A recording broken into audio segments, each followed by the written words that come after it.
Today I'm here to talk to you about the brand new Hyrox race time calculator. It has been developed by the good people at the Hybrid Athlete Club. It is an all-in-one solution for calculating your race day needs. Now, you may ask the question, why do I need one of these? What's the purpose? Now, for as long as the internet has been available, race calculators, pace calculators have been a thing. Certainly with regards to running. Now, my background is in running. I'm in a competitive road running league, and these things are really useful. So say if I'm going into a race that's an 8-mile race, and I've got certain levels that I need to achieve, so like bronze, silver, gold, diamond, and each of those has a time. A pace calculator can tell me the pace I need to require to get any particular grade. And obviously, pace calculators can work for cycling, they can work for swimming, but up until now there has not been one for Hyrox, and we're like 3-4 years in now into the sport.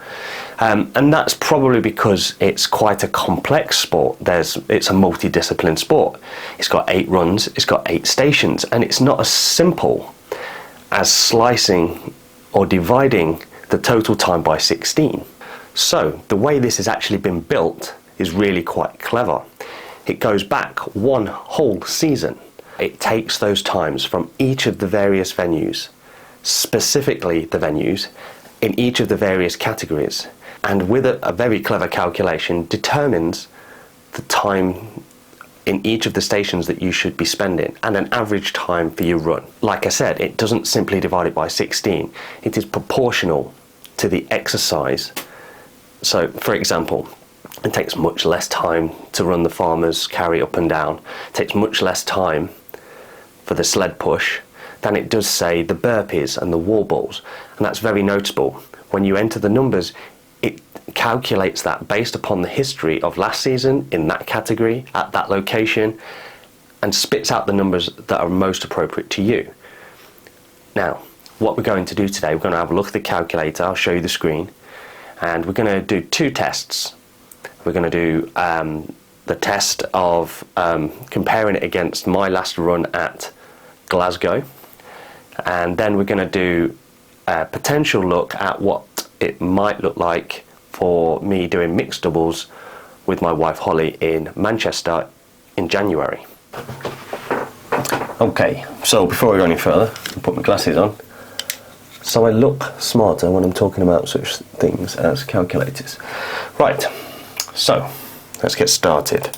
Right, so this is the Hyrox race time calculator. Now, at this point, it does ask for your name and email address, but they are not compulsory fields. You do not need to fill those in.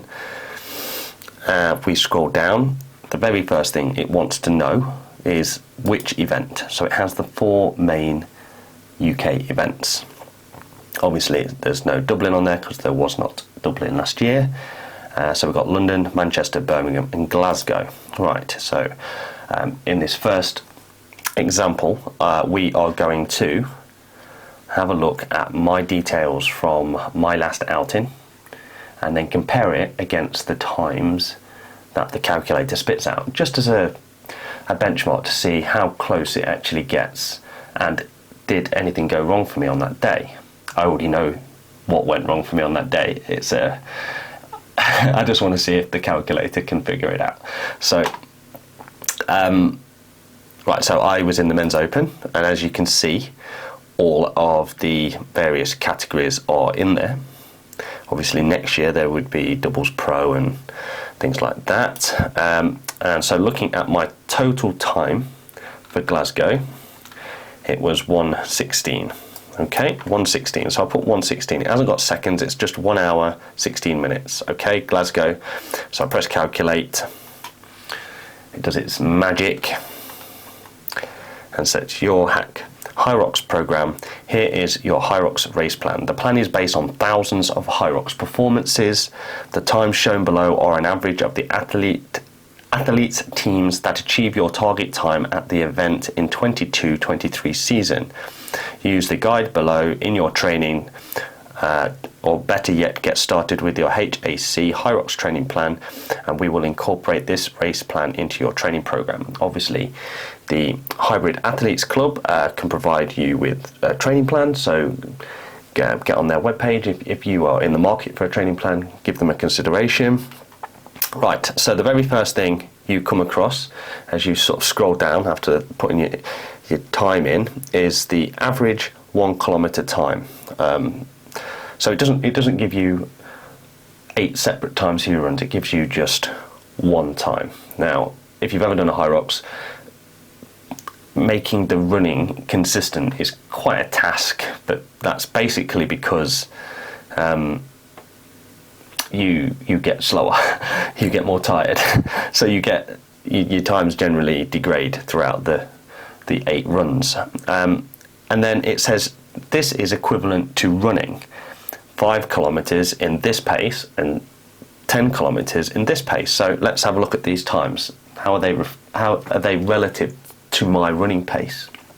So it's equivalent for me to run 5 kilometers in 23 minutes 40 seconds, or 10 kilometers in 47 minutes 20. Now, both of those times are very, very, very generous.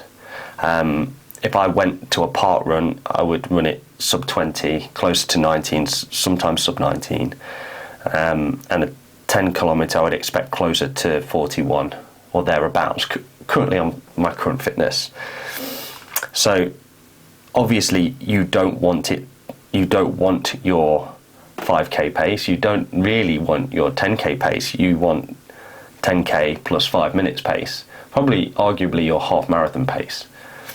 Okay, so let's get into the meat of it, the actual exercises, and this is the clever bit. So my first run was a bit fast. I'm always a bit guilty of that. A lot of people are a bit guilty of that, and that's why this calculator is quite important. If I'd have ran a 4:30 rather than a 3:50, I might have had a little bit more in the tank further down the line, and that's why pacing is important. So ski erg 4:25. I got 4:18 on the day. That's not far off at all. Only a few seconds difference. That is a win for the calculator. Sled push 3:05. I was a bit fast on the sled. 2:26. Again, if I'd pace myself, though the sled's quite a hard one to pace you on because it's head down, just get it done kind of territory. Sled pull. 4:38. I got 3:49 on the day. Burpee broad jumps, and now this is generally where my wheels start to fall off. The burpee broad jumps just ruin me every time. 4:37. On the day I got 6 minutes 12, which is both sad and embarrassing in equal measure. But what I'd saved on these first few stations I then lost in the burpees. So onto the row, 1,000 meters. Let's have a look. 4:49, and I got 4:59. Obviously I was so caned after the burpees, like I say, the wheels fell off, and I'd obviously gone into the row, clutching my lungs and heart. Out into the farmer's carry. Now I like the farmer's carry, it's one of my favourites. It's got me down as aiming for a 1:57, and I did a 1:53, so that's another win for the calculator. Sandbag lunges of 4:22. I'm not very good at lunges, if I'm honest. 4:58, so it's a little bit I should go a little bit faster on the lunges. I know that. I can get better on the lunges. I just need to be less of a lazy bones. And the wall balls 5:50. I got 6:33.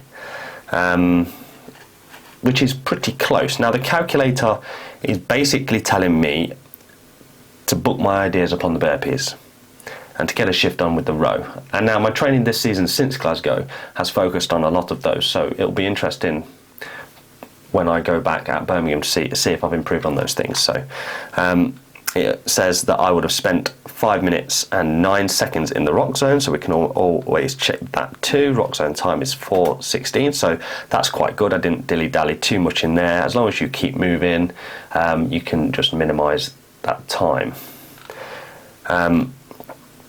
So yeah, it shows you sort of an overview at the bottom, something that you could easily print off or screen capture on your phone and take into the gym.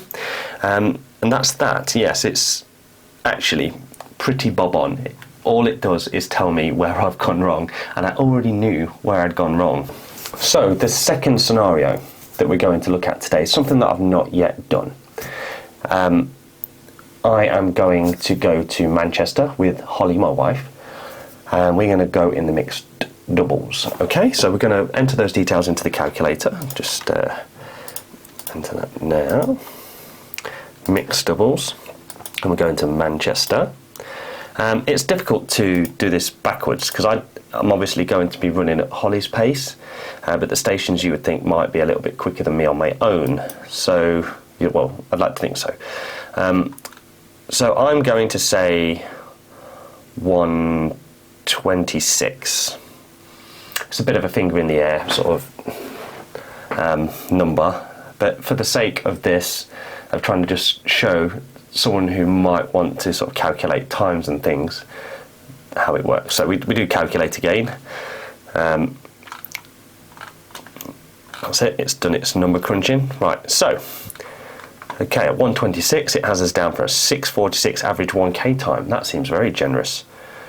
Very generous indeed. It has the 5K and 10K times, which I would run by Holly, see how she felt about those. And now, the numbers, while the extra time has allowed more time for Holly to sort of run around and keep up, the actual station times are not massively changed. That's because there's two of you doing the exercises, so generally the pace is maintained quite well. So we've kind of got a 4:10 on the ski erg, bearing in mind you can swap out quite quickly on those. The sleds are 2 minutes. That's actually faster than what I could do them on my own, which is interesting for mixed doubles.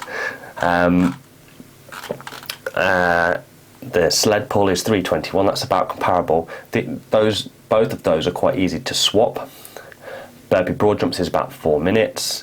That's a good one because you can jump in and out as you need to. The row is for about 4:25. Farmer's carry is about 1:48. Now, that's interesting because I can do that in about 1:50.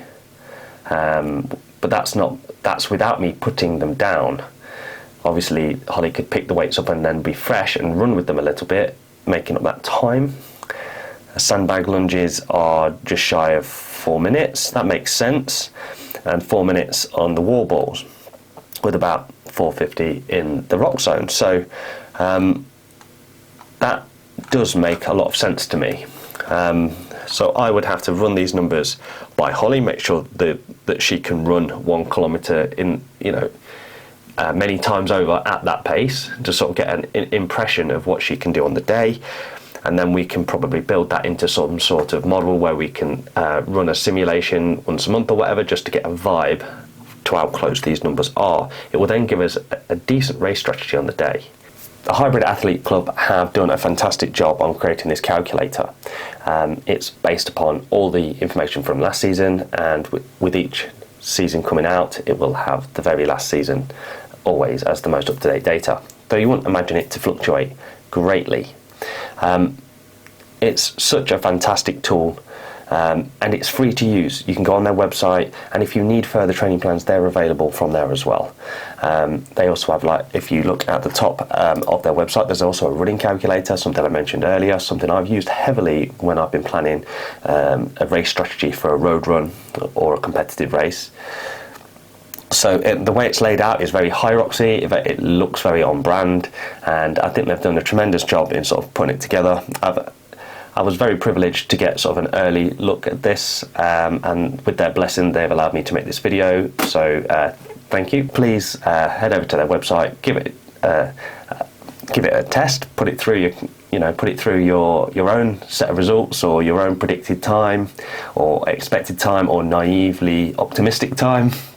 See how you fare, and then obviously when you go to Birmingham, see if it actually is close to what you actually get on the day. Yeah, all in all, really, really cool. Alright, thank you for watching this. Give the channel a subscribe, and I will see you in my next video. Marta.